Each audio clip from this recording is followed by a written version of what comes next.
During Thanksgiving dinner, I overheard my son-in-law brazenly planning to move his parents into my house for free and send me to a cheap nursing home. The shock of betrayal flashed instantly, but I smiled, letting them pack their things and show off their new home. Their greedy dream will be shattered by my revenge, just, cold, and inevitable. Soon I had 77 missed calls. Too late. Before we continue, please subscribe to the channel and write in the comments what time it is where you are now. The turkey went into the oven at 11:30, right on schedule. I hummed something formless while basting the skin with butter, a ritual I'd perfected over 4 decades of Thanksgiving dinners. The kitchen smelled like sage and roasting meat, and outside my Ballard windows, November rain streaked the glass in lazy patterns. Alma and Clyde weren't due until 4, which gave me 3 hours to finish the sides and set the table properly. The doorbell rang at 2:30. I wiped my hands on the towel and checked the clock again, certain I'd misread it.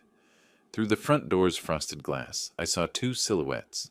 When I opened it, Alma stood there with that bright smile she wore when she wanted something, Clyde behind her holding a bottle of wine like a prop.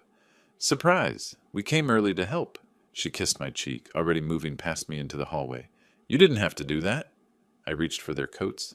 "Let me take those." "Oh, we'll keep them." Alma glanced at Clyde, something quick and loaded passing between them. "The house is a little chilly, don't you think?" It wasn't chilly. I kept the thermostat at 72. Clyde extended his hand for a shake that lasted a second too long. "Mind if I use the restroom upstairs, Reuben? That drive from Queen Anne hits the bladder." "Sure, you know where it is." He disappeared up the stairs while Alma followed me into the kitchen, immediately launching into questions about cooking times and ingredient measurements. She'd never cared about my recipes before. Her hands fluttered near the cutting board, picking up the wooden spoon, putting it down, adjusting the salt shaker. Nervous energy radiated from her in waves. Above us, floorboards creaked, not in the bathroom, in the hallway, then in what sounded like the master bedroom. "Dad, should the oven be at 350 or 375? Alma stood directly in my line of sight to the doorway. 350 is fine." "And you're doing stuffing inside the bird? Isn't that risky with bacteria?" I'd cooked Thanksgiving dinner for 37 years. She knew I knew what I was doing. More footsteps overhead, moving from room to room. I heard a closet door open, then close.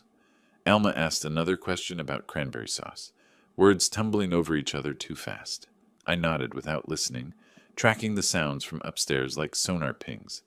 "I need to get the tablecloth from the linen closet," I said finally. "Keep an eye on that timer." I took the stairs slowly, my architect's mind automatically noting the third step that creaked.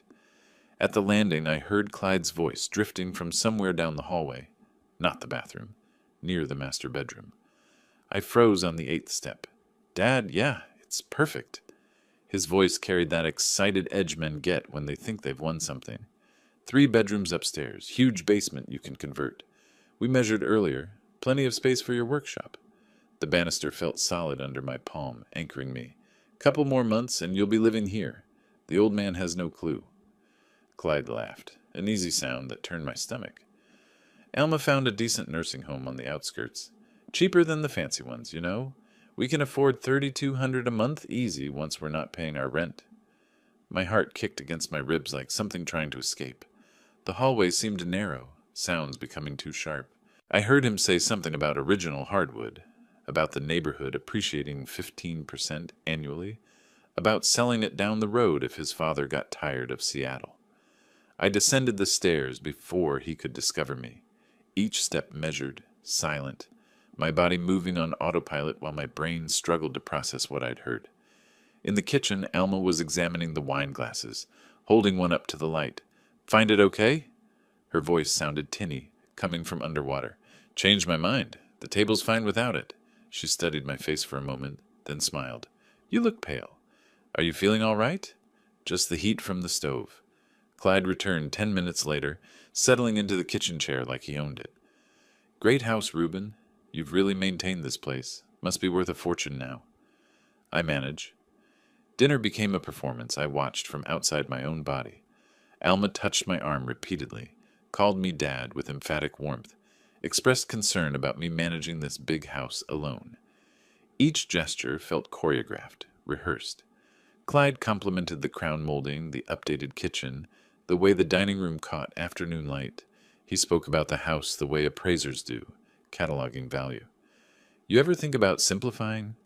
Alma cut her turkey into precise squares. Something smaller, easier. There are wonderful communities for active seniors now. Haven't thought about it. Well, you know Clyde and I are always here if you need anything. Anything at all. We worry about you rattling around in all this space. I chewed slowly, watching her performance. She'd always been a terrible liar as a child. When she stole cookies before dinner, her eyes would go wide and innocent, overselling the denial. She was overselling now, her concern pitched too high, landing wrong. They left at 7, Alma hugging me longer than necessary. Love you, Dad. Call me if you need anything. We're here for you. The door closed behind them.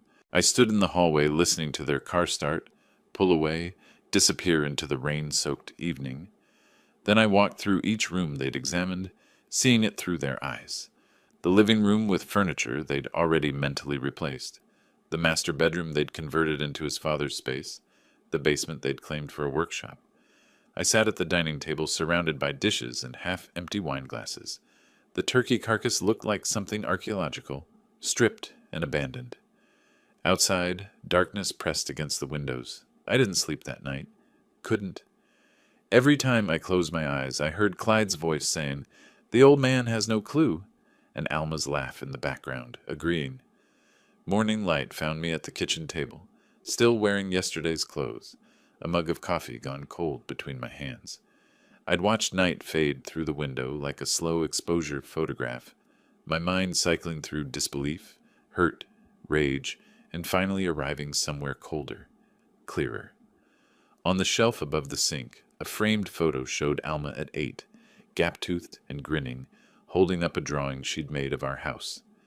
I remembered that day, remembered everything, raising her alone after Marie died, working double shifts at the firm while neighbors watched her after school, paying for Berkeley, the down payment on her first car, co-signing her apartment lease when her credit wasn't established.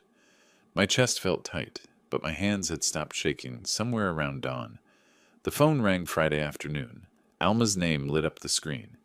"Hey, Dad, just checking in. You sounded tired yesterday at Thanksgiving." "I'm fine. Are the stairs getting difficult? I noticed you were moving slower." I hadn't been moving slower. "They're fine, too." "Well, I was just thinking about you in that big house. Let me know if you ever want to talk about options, okay? Love you." She called again Sunday evening. "Dad, I was talking to Clyde about retirement communities. They're not like they used to be. Really nice amenities. Gyms, activities, medical staff on site. Some people your age really thrive in that environment." "Haven't given it thought. Just want you to be safe, that's all. That house has so many stairs." Tuesday's call mentioned a friend whose father moved to assisted living and loved it. Each conversation followed the same script, the same gentle pressure disguised as concern. I responded with variations of "I'm managing" and "I'll consider it," giving nothing away. They were laying groundwork, preparing me to accept the inevitable, making me believe it was my own idea. I didn't use the computer at home. Instead, I drove to the public library on Market Street, found a quiet corner terminal, and spent 3 days researching Washington state property law. Page after page of statutes and case precedents filled my notebook in architect's handwriting, precise and measured. Sole ownership meant complete authority. No cosigners, no joint tenancy, no claims from adult children. The house was mine, purchased in 1987, mortgage paid off in 2009, title clear. I could sell it tomorrow if I wanted.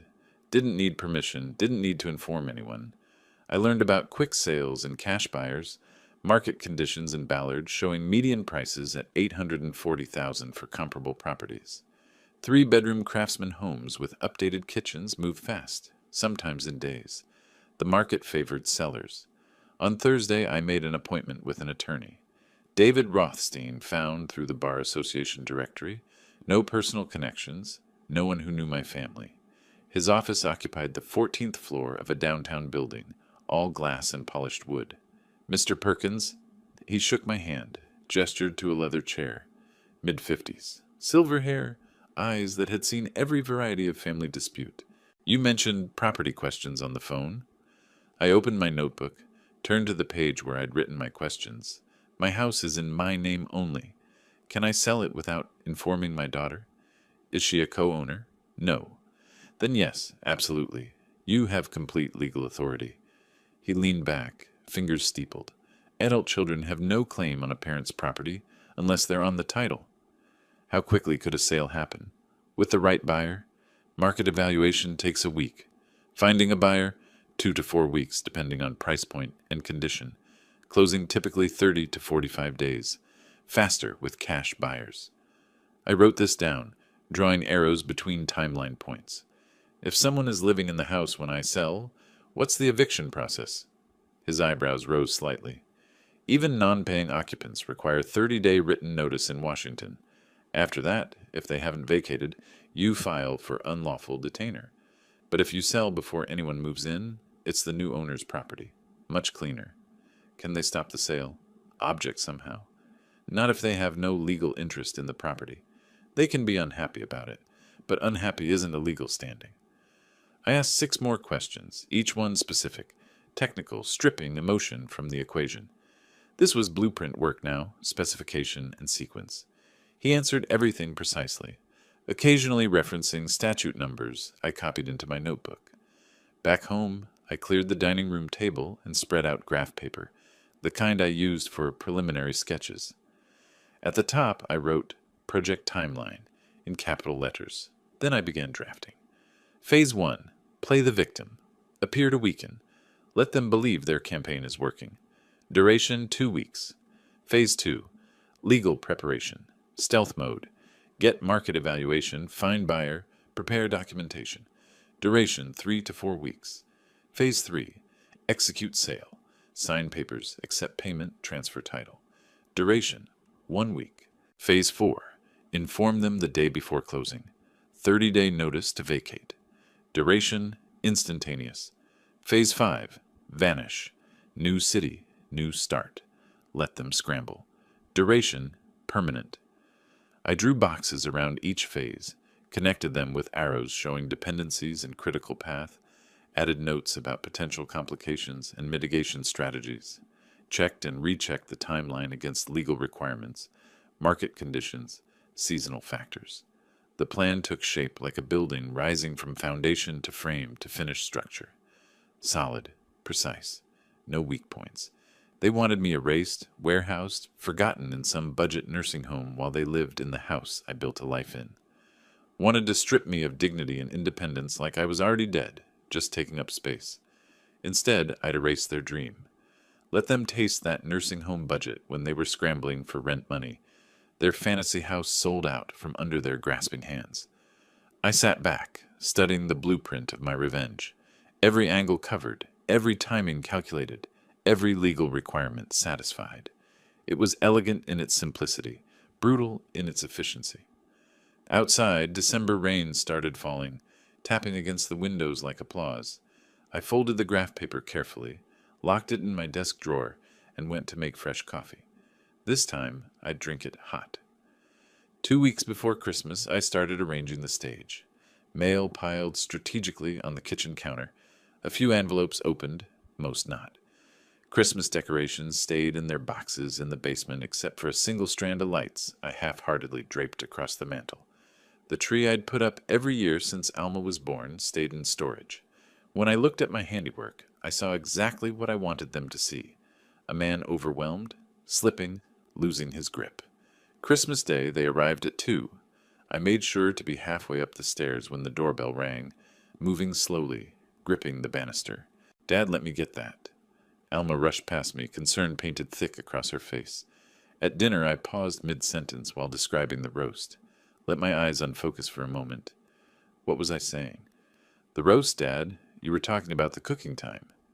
Right. The roast. I touched my lower back when I stood to clear plates, released a small sigh that carried across the quiet dining room. During coffee, I mentioned the furnace. Made this rattling noise last week. Repair guy charged $400 just to look at it. $400, and the stairs seem steeper lately. Takes me twice as long to get upstairs now. Alma and Clyde exchanged a look. Quick, loaded. triumphant. I caught it through my peripheral vision while stirring sugar into my cup. After dessert, Clyde leaned back in his chair with practiced casualness. Reuben, Alma, and I have been thinking. Maybe it's time to consider your options. There are wonderful communities for active seniors. Less maintenance, more social interaction. You deserve easier living after all these years. Alma touched my arm. We just worry about you in this big house, Dad. Alone. It's a lot of responsibility.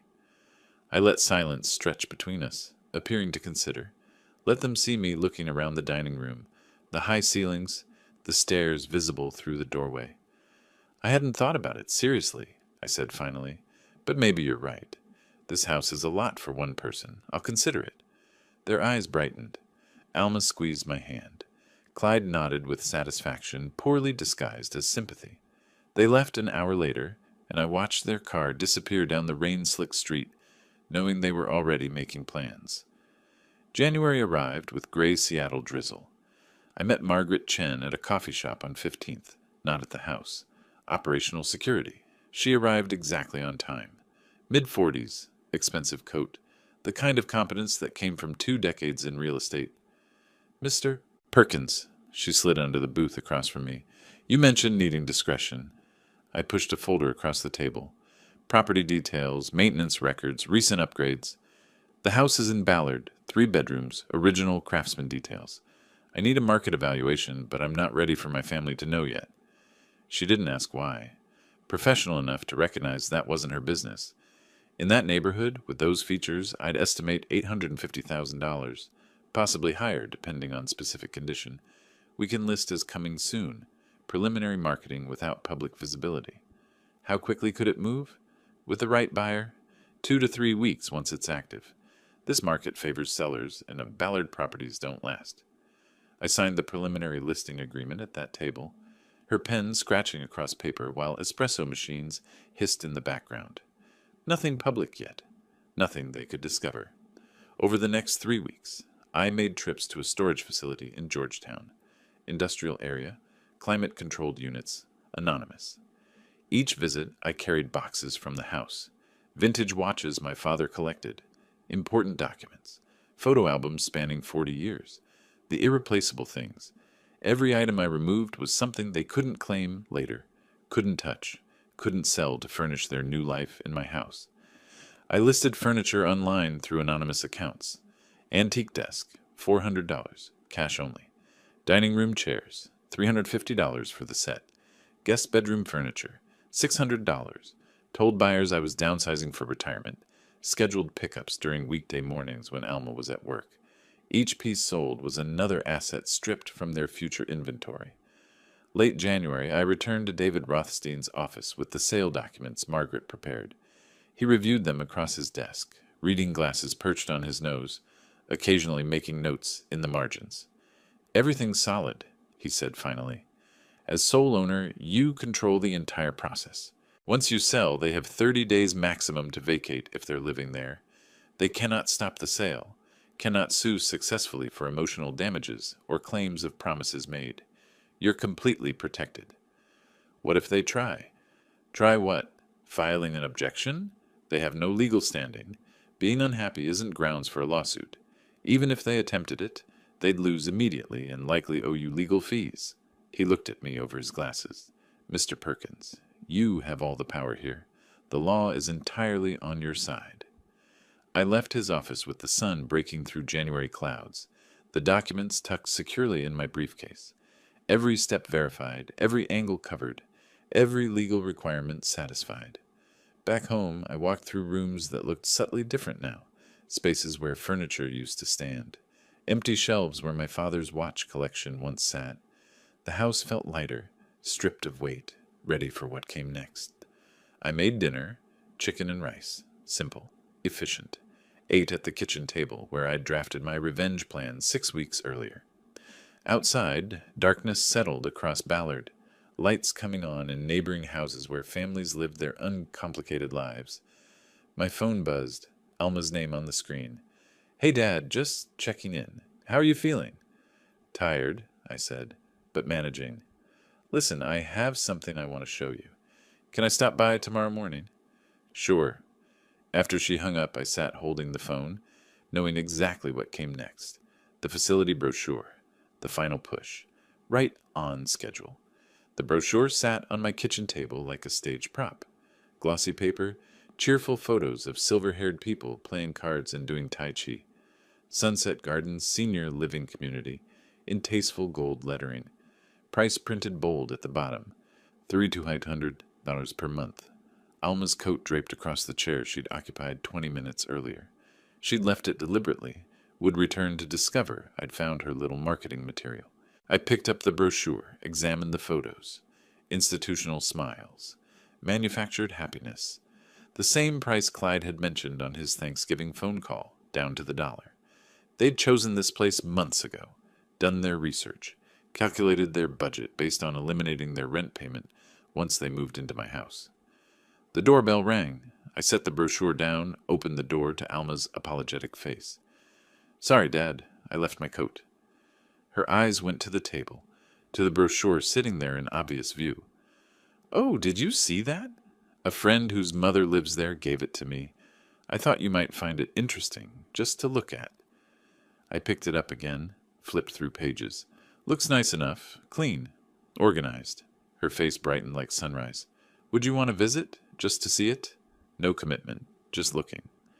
I let reluctance show in my hesitation. I suppose looking wouldn't hurt? She pulled out her phone before leaving, texted while standing in my kitchen. I saw the screen reflected in the window over the sink. He's interested. Scheduling tour.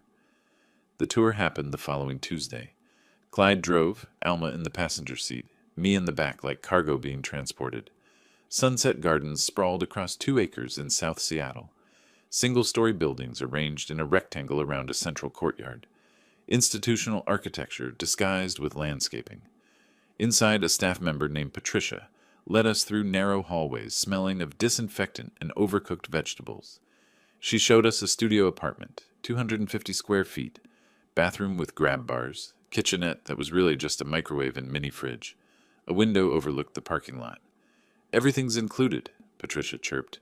3 meals daily in the dining hall, activities, housekeeping, medication management. You'd have complete peace of mind. I asked appropriate questions about meal schedules, activity calendars, medical staff ratios.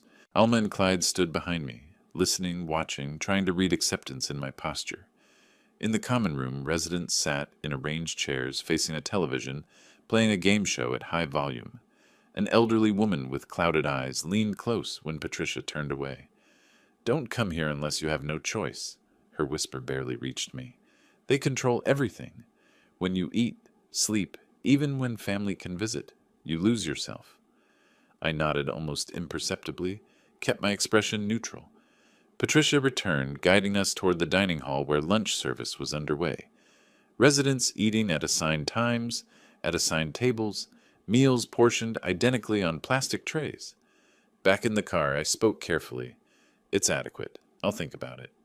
Alma twisted in her seat. Really, Dad? You'd consider it? I said I'll think about it. That was enough. They exchanged a look that said everything. Triumph, relief, greed barely contained.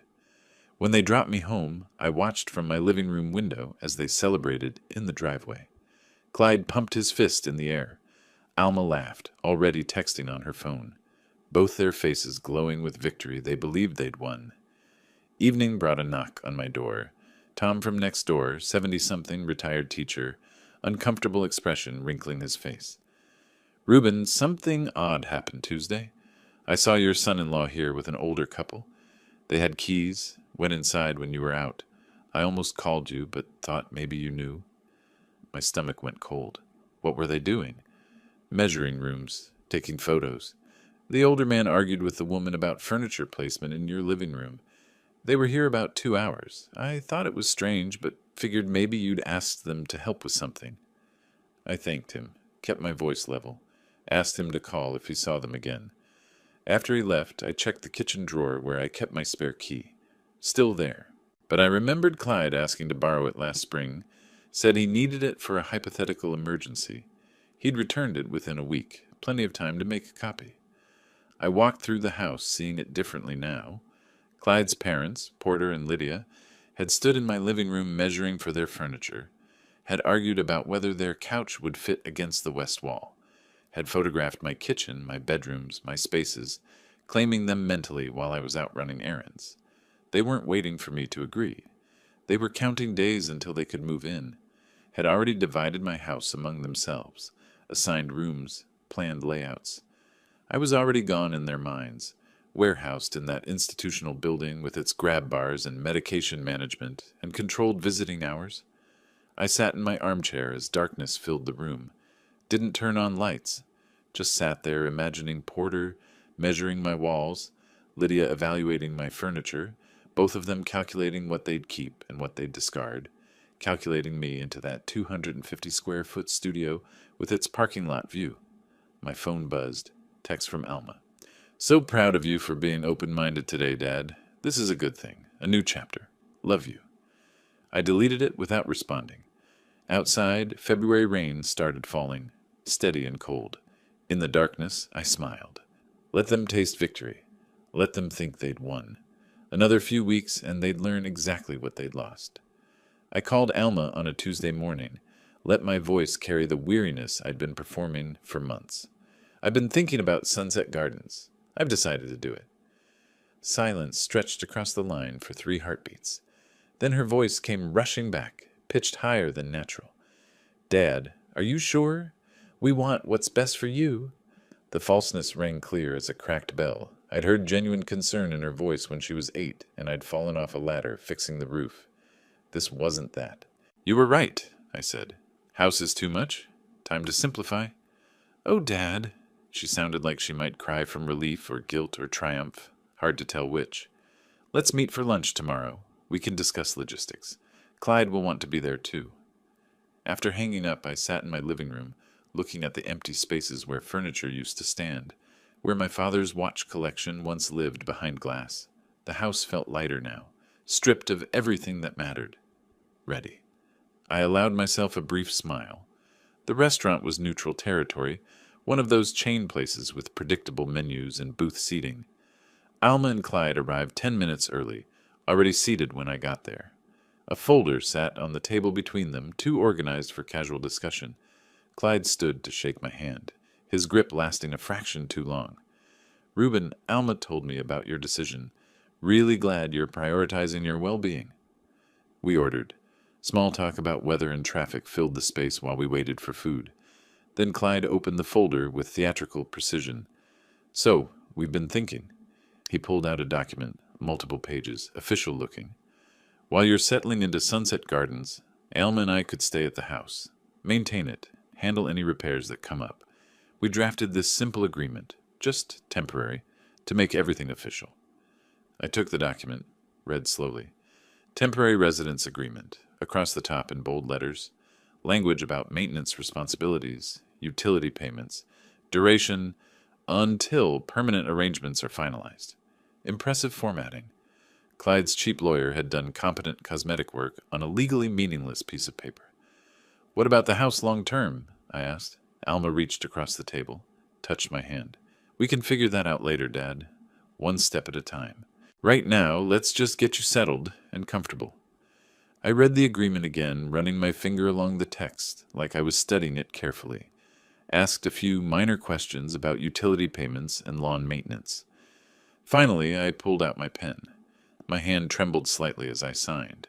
Calculated tremor suggesting emotional difficulty rather than strategic manipulation. Handed the pen back to Clyde, who couldn't quite hide the satisfied curve of his mouth. That would really help, I said quietly. I was worried about leaving it empty. You're both so thoughtful. Thank you. Across town, in a cramped 2-bedroom apartment Porter and Lydia had rented for 12 years, different conversations were happening. Porter sat at their kitchen table with a legal pad making lists. First thing, we rip out that old carpet in the living room, he told Lydia. Hardwood underneath probably needs refinishing, but it'll look incredible. Lydia was on the phone with a friend, voice bright with excitement. Yes, finally.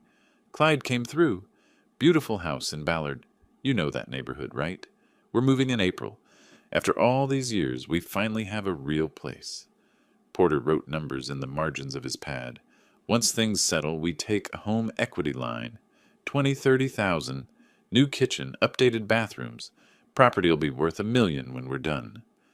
They didn't realize they'd never own the property, would never have equity to borrow against. We're planning renovations to a house they'd occupy for exactly 10 days. I met Margaret Chen at the same coffee shop we'd used before. She arrived with a leather portfolio, ordered an espresso, got straight to business. I have buyers, she said, sliding papers across the table. Young couple, both software engineers. They love the location, want to close fast. $835,000, all cash. I reviewed the offer, noting every detail with architect's precision. Purchase price, closing date, April 15th. Earnest money already deposited. Inspection waived. Can we keep this completely confidential until closing? Absolutely. With a cash buyer, no public listing necessary. No one knows except us and them. Your family won't discover anything until the deed transfers. I signed the acceptance that afternoon, sitting in a coffee shop while my daughter and son-in-law unpacked boxes in their apartment, already discussing which furniture they'd move into their house. The following week, I met with David Rothstein one final time. He'd reviewed every document, checked every contingency, confirmed every timeline. Once the sale closes April 15th, you serve them notice, he said, laying out the sequence like battle plans. They have 30 days to vacate. If they refuse, you file for unlawful detainer. Sheriff handles the eviction. What if they try to fight it? With what standing? They have no legal interest in the property. That residence agreement Clyde drafted? He smiled thinly. Meaningless. You were never obligated to give them permanent possession. They're occupants without ownership rights. The new owners will have you serve notice on their behalf, or they'll do it themselves.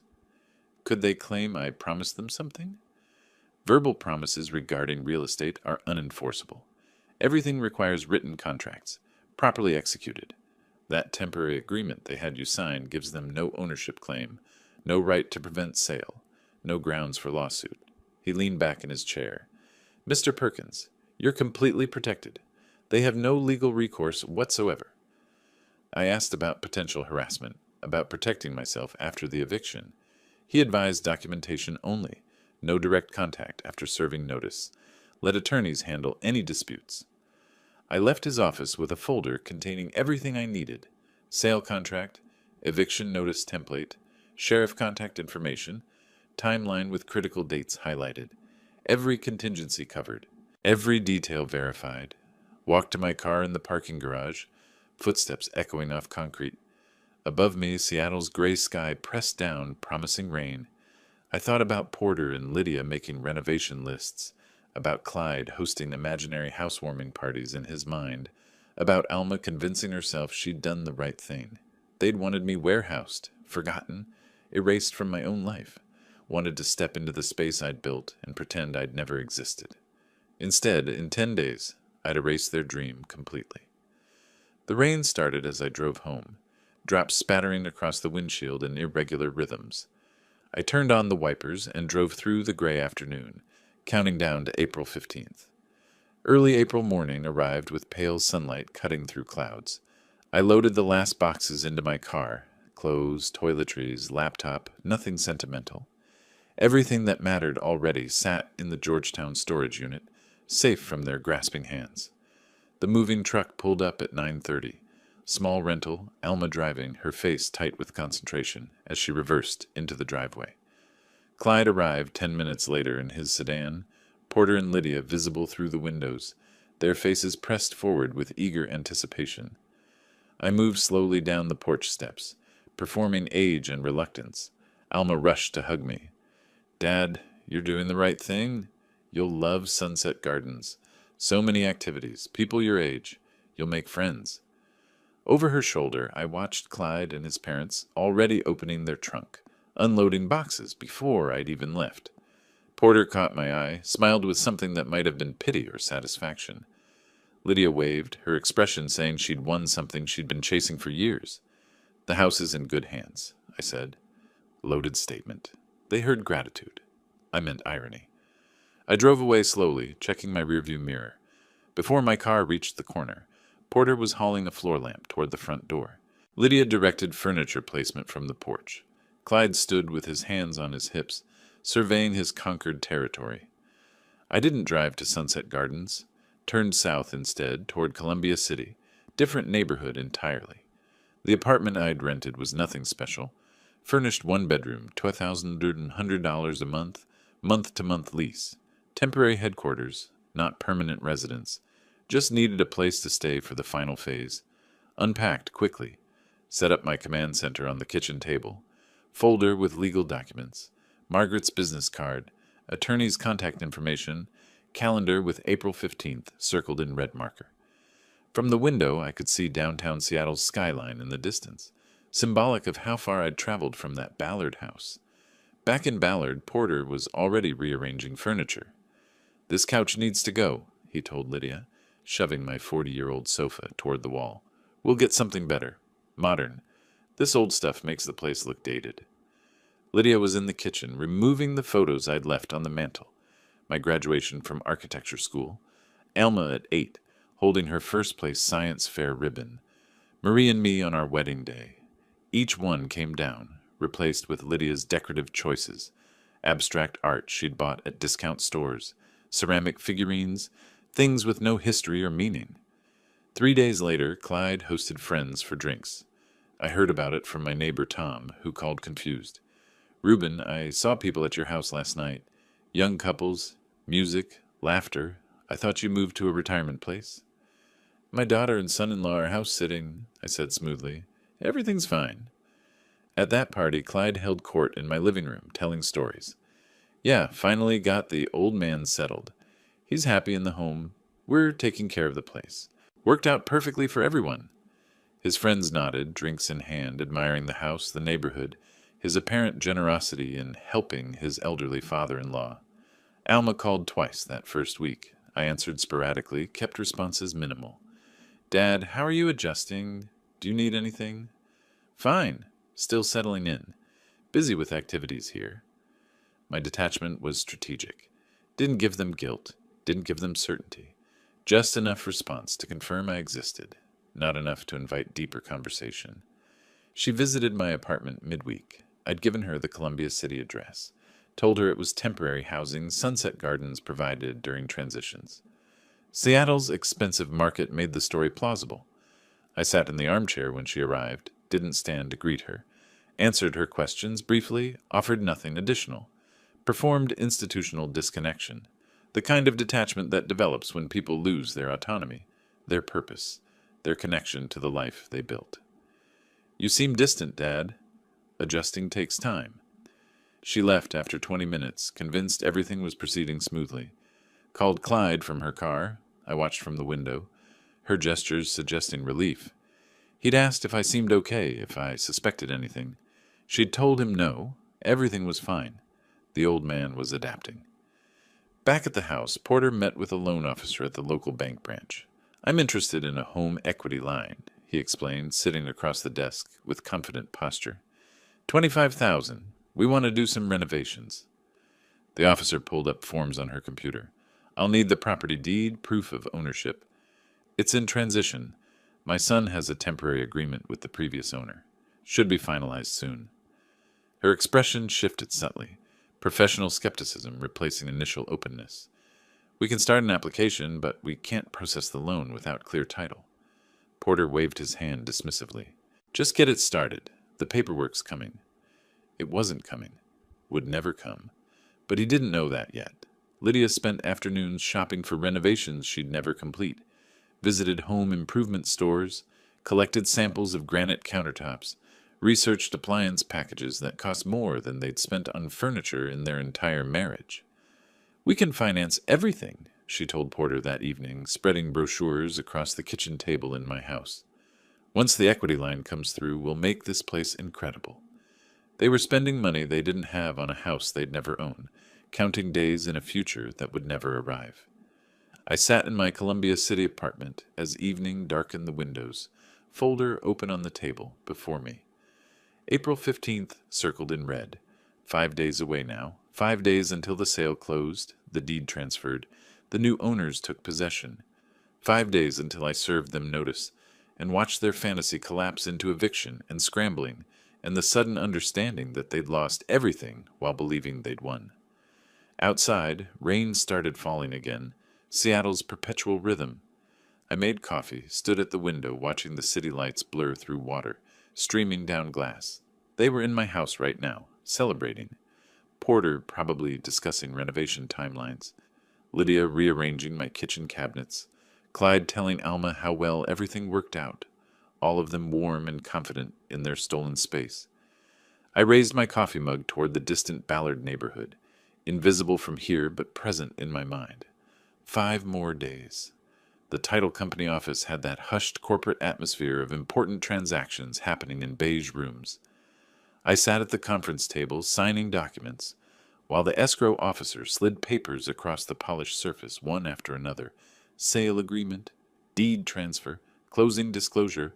My signature appeared in practiced architect script, each line executed with the precision I'd brought to 40 years of blueprints. Across the table, Sarah and Michael Chen reviewed their copies, young couple in their 30s, software money, excited about their first house. They'd waived inspection, paid cash, closed in 30 days exactly as Margaret promised. Sarah held the keys like they were precious artifacts. "Congratulations," I said. Meant it. They seemed like decent people who'd maintain the house properly, appreciate the craftsmanship. David Rothstein sat beside me, leather briefcase open. After the final signature, he handed me a sealed envelope. "Eviction notice. Certified mail goes out today. They'll receive it within 48 hours. My phone buzzed. Wire transfer confirmation, $835,000 deposited. I stood, shook hands with the Chens, with the escrow officer, with Rothstein. Drove back to Columbia City while somewhere across Seattle, certified mail began its journey to Clyde. 2 days later, the mail carrier arrived at what used to be my house. Clyde signed for the thick envelope without concern. Return address showed a law firm's name, probably junk mail or misdirected correspondence. He opened it standing in my kitchen. The kitchen where I'd cooked Thanksgiving dinner 5 months ago and overheard his phone call that started everything. The header read, "Notice to vacate premises. 30-day eviction." Notice, his face drained of color as he read the body text. Property sold April 15, 2025. New owners, Chen Family Trust. Current occupants must vacate by May 15, 2025. Failure to comply will result in sheriff-enforced eviction. He saw my name listed as seller. His hands started shaking. Confusion flickered across his face, then disbelief, then something approaching panic. "Alma!" his voice cracked. "Alma, get in here!" She came running from upstairs where she'd been organizing Lydia's closet. Porter appeared from the basement where he'd been measuring for his workshop installation. Lydia emerged from the bathroom, face cream still on her cheeks. Clyde thrust the notice at them. "Read this. Someone tell me this is a mistake." Porter grabbed it first, eyes scanning rapidly. "This can't be right. We have an agreement. Official agreement. You showed me the papers. This says the house sold on April 15th. Lydia's voice climbed toward hysteria. "That was 3 days ago. How could it sell? We live here." Clyde was already dialing my number. It rang 4 times, went to voicemail. He called again immediately. Voicemail. Again. Again. 10 times in 5 minutes. Each call going unanswered. Each ring twisting the knife deeper. He called Elma's cell, though she stood right next to him. "Get home now. We have a problem. A serious problem. The house. Your father sold the house. I'm standing right here. Then we need to fix this. Now. Right now." His voice had taken on the edge people get when reality stops making sense. Porter read the notice again, slower this time. "Call your lawyer, the one who wrote our agreement. He'll explain this mistake." But Clyde was already grabbing his keys, heading for the door. "I'm going to Sunset Gardens. He's there. He has to explain this." The drive took 30 minutes through afternoon traffic. He probably broke several speed limits. Burst through Sunset Gardens entrance, rushed to the reception desk where a woman in her 50s looked up with professional concern. "I need to see Reuben Perkins. Family emergency. It's urgent." She turned to her computer, fingers moving across the keyboard. Checked once. Checked again. "I'm sorry, sir, we don't have a resident by that name." Check again. He moved in early April. Reuben Perkins, African American, 67, moved from Ballard. Her fingers moved more deliberately this time, searching multiple databases. Sir, I've checked our resident list, our recent admissions, even our waiting list. Mr. Perkins has never been a resident here. Are you certain you have the right facility? Clyde stood at that desk, the fluorescent lights buzzing overhead, the smell of institutional food drifting from the dining hall, and felt the floor tilt beneath him. His father-in-law had never lived here, had never moved to any facility, had lied about everything, performed some elaborate deception that Clyde was only now beginning to comprehend. He drove to his lawyer's office in a daze. The cheap strip mall attorney who'd drafted the residence agreement looked increasingly uncomfortable as he read the eviction notice, compared it to his own document, checked the county deed records online. Mr. Porter, I need to be honest with you. He removed his reading glasses. This residence agreement I prepared, it has no legal force. The house was never transferred to you or your parents. Mr. Perkins retained full ownership. He had every legal right to sell the property. But we had an understanding, an agreement. You drafted papers. The papers granted you temporary residence, nothing more. No ownership transfer, no obligation preventing sale. As sole owner, Mr. Perkins could sell any time without notifying you. The lawyer's discomfort was palpable. The eviction notice is completely legal. You have 30 days to vacate. Can we fight this? Fight what? His legal right to sell his own property? The lawyer shook his head. You'd need a written contract transferring ownership, or credible witnesses to an oral agreement, or proof of some kind of fraud. You have none of those things. Any motion I file would be dismissed immediately. Clyde drove back to Ballard in silence. In the house that wasn't theirs, had never been theirs, would never be theirs. Porter was calling moving companies. Lydia sat on the couch crying. Alma stared at her phone, trying to process what her father had done. We have 30 days, Clyde said flatly. Start packing. Outside, rain began falling again. The house they'd mentally claimed, renovated in their minds, celebrated with friends, fought for and schemed for and believed was finally theirs, all of it dissolving like smoke.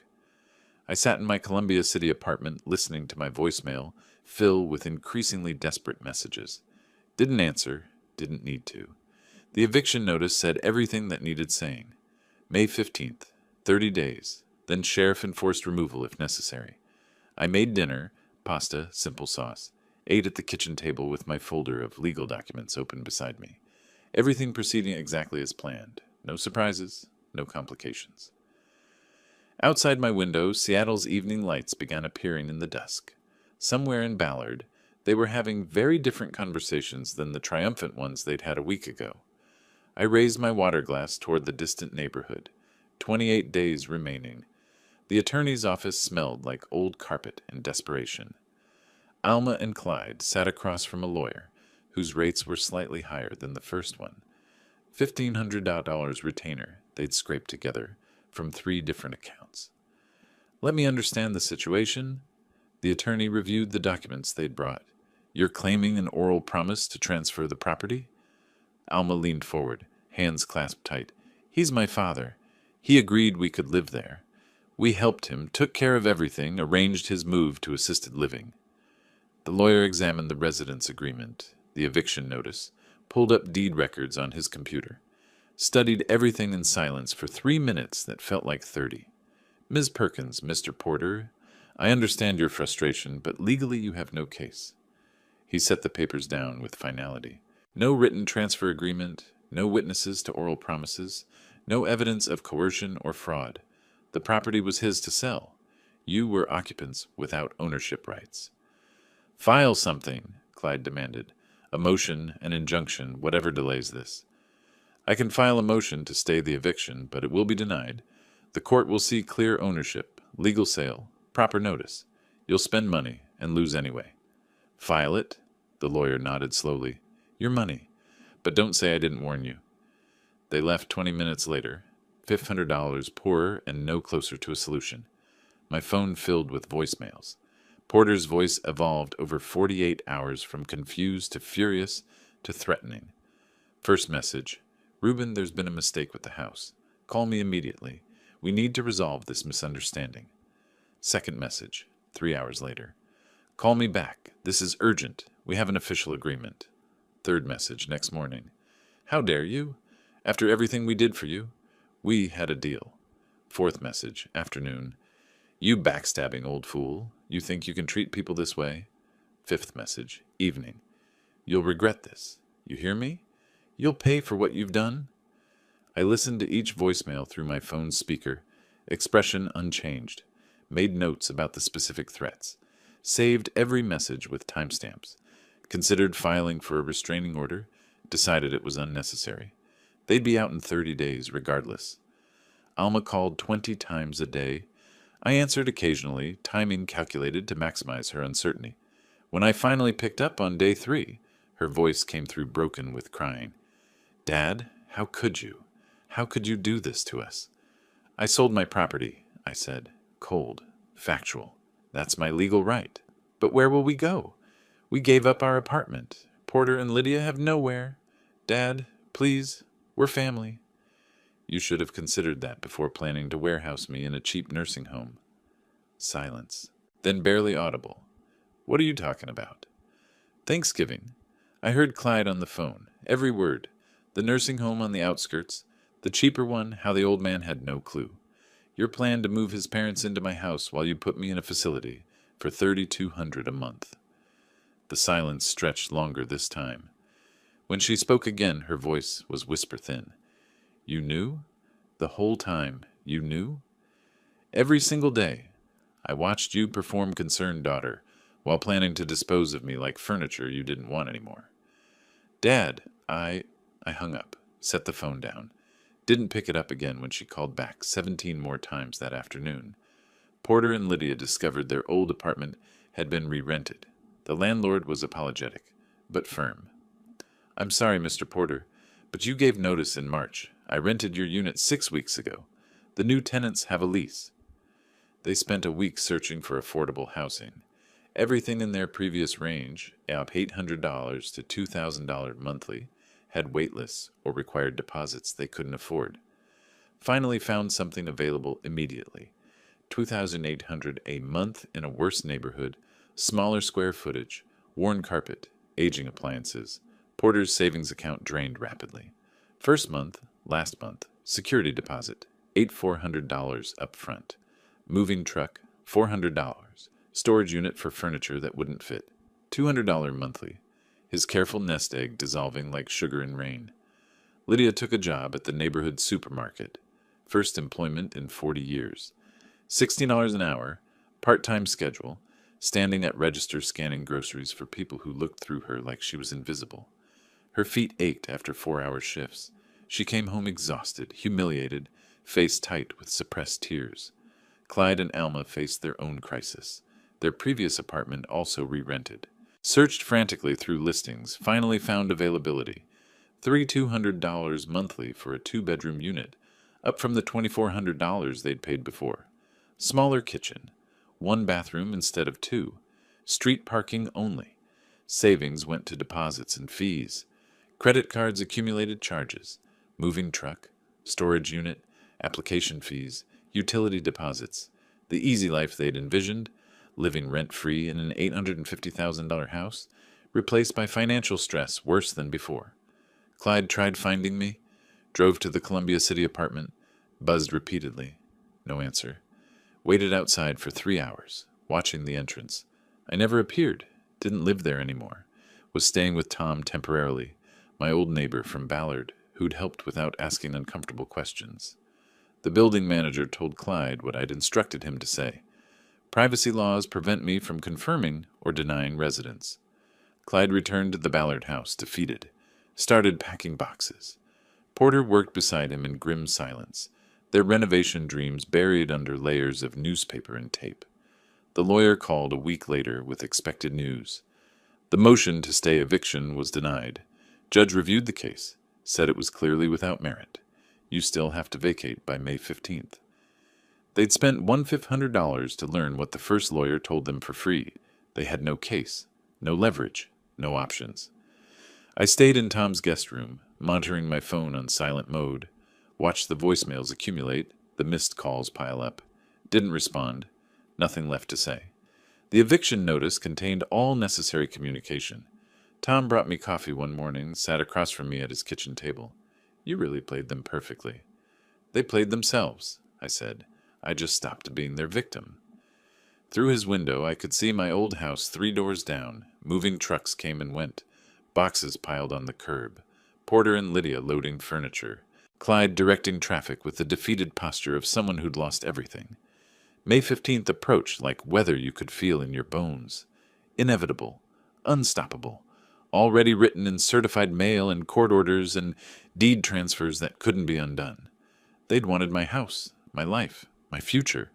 Wanted to erase me and step into the space I'd built. Instead, they got 30 days in a borrowed house, scrambling for apartments they couldn't afford, returning to financial stress worse than before, learning exactly what it felt like to lose everything you'd counted on. I watched them pack through Tom's window, felt nothing but cold satisfaction that the plan had worked exactly as designed. 11 days until eviction. Then they'd be gone completely, and I could move on to whatever came next. June arrived with bills spread across Alma's kitchen table like accusatory evidence. Rent, $3,200. Utilities, $308. Credit cards, minimum payments totaling $650. Car payments on the Lexus and Clyde's sedan, $890 combined. The numbers didn't work no matter how many times she rearranged them. Clyde came home from work, saw her hunched over the calculator, knew what conversation was coming. "We're selling the Lexus," he said before she could speak. "Can't afford both car payments plus this rent." "That's my car. My father helped me buy it." His laugh came out bitter. "Your father is exactly why we're in this position. The car goes. End of discussion." Within a week, the Lexus sold for $23,000. Money that felt substantial until they applied it against credit card debt from the move, first month's storage unit fees, deposits they'd never see again. Their planned summer vacation to California canceled, every luxury stripped away, every comfort reduced to survival calculation. Across town, Porter sat at a computer, scrolling through job listings. Retail associate, warehouse worker, customer service representative. Entry-level positions he'd have laughed at 5 months ago. He submitted applications methodically. 30 years selling cars, management experience, solid sales record. His resume looked impressive until you noticed the dates, calculated his age, realized he was 64 and fighting against unspoken discrimination. Callbacks came rarely. One interview at a hardware store, manager half his age reviewing his application with barely concealed skepticism. "We're looking for someone with more recent experience in retail. Code for younger, code for cheaper, code for someone who wouldn't remind them daily that age rendered experience worthless." Porter drove home in silence, pride shattered into pieces too small to reassemble. Told Lydia that evening, voice flat with defeat.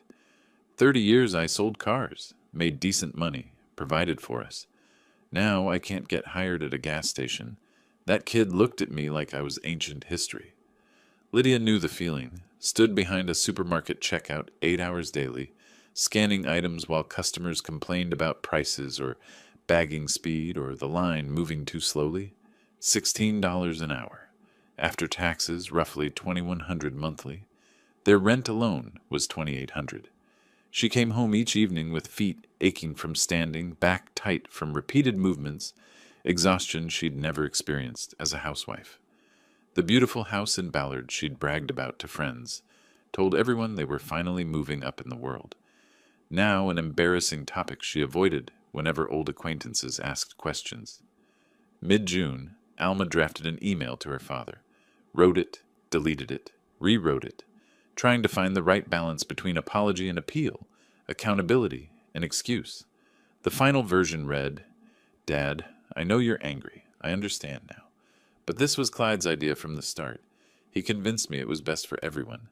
I never wanted to hurt you. Please, can we talk? I'm still your daughter. That has to mean something." She sent it at midnight, unable to sleep, stomach tight with anxiety. Checked her inbox compulsively for 3 days. Finally, on the 4th day, a response. Single line. "Downtown coffee shop, Saturday, 2 p.m. The coffee shop occupied a corner on Pine Street, all exposed brick and reclaimed wood tables. Reuben arrived 20 minutes early, chose a corner table with his back to the wall, ordered black coffee, waited. Alma arrived exactly at 2, looking diminished. Cheaper clothes, makeup less precise, hair pulled back in a simple ponytail instead of the styled waves she used to maintain.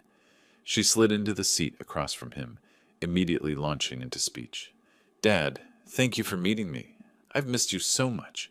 These past months have been—" He said nothing, sipped his coffee, waited. She continued, words tumbling out in the prepared speech she'd rehearsed, apologies mixed with justifications. "It was Clyde's plan. I just went along because I thought it was right. I never meant for this to happen. We're struggling. I lost my father and our security. The apartment costs more than we can afford. Clyde wants to sell my car. His parents had to move to Idaho because they couldn't make rent here." He let her finish, set his coffee cup down with precise care. "You chose your husband over your father." His voice came out calm, surgical in its precision. "I gave you everything. Paid for Berkeley when I could barely afford it. Helped with your first car. Down payment on your wedding venue. After your mother died, I raised you alone. Worked double shifts. Made sure you had what you needed." "Dad, I know, but—" "And you repaid that by planning to warehouse me in the cheapest facility you could find while you took my home. You measured rooms for furniture. Clyde's parents toured my house like they already owned it. You discussed which nursing home would be most affordable on your budget."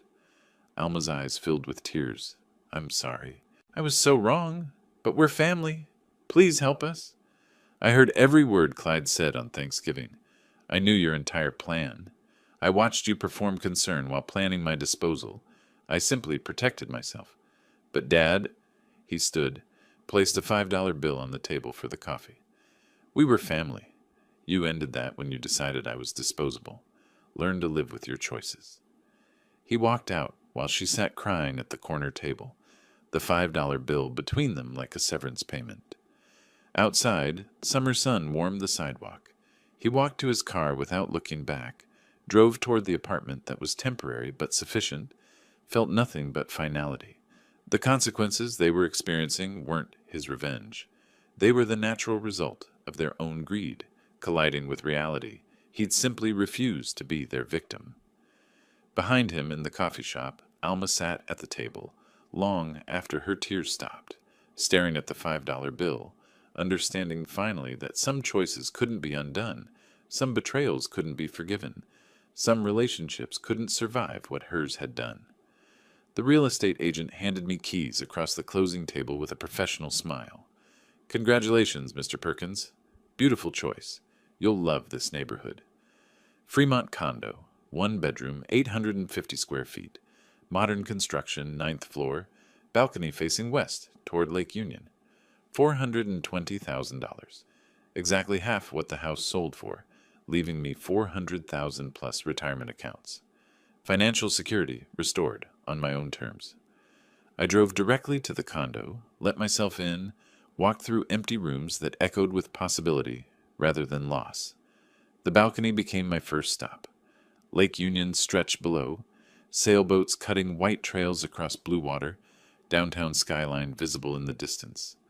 Smaller than the house, drastically smaller, but it felt right-sized instead of empty. Moving in took a week. Minimal furniture, purchased new. Fresh start, not recreation of the past. I retrieved items from the Georgetown storage unit selectively. Photo albums with recent pictures of Alma removed, important documents, my father's watch collection, a few pieces that meant something beyond monetary value. Set up a small home office with my old drafting table. Considered part-time architectural consulting. Everything deliberate, chosen, mine. Not inherited, not shared, not threatened.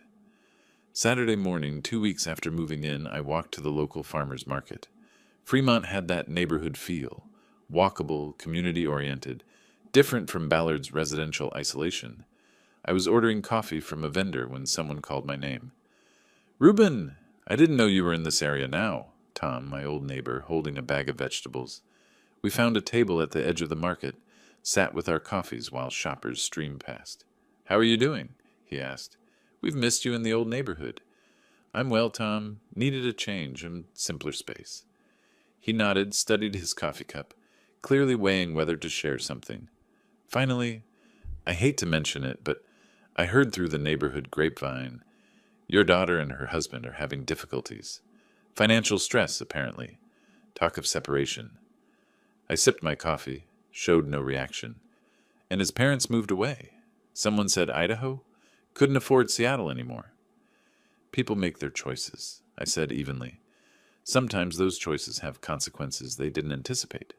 That's life. How's your garden coming?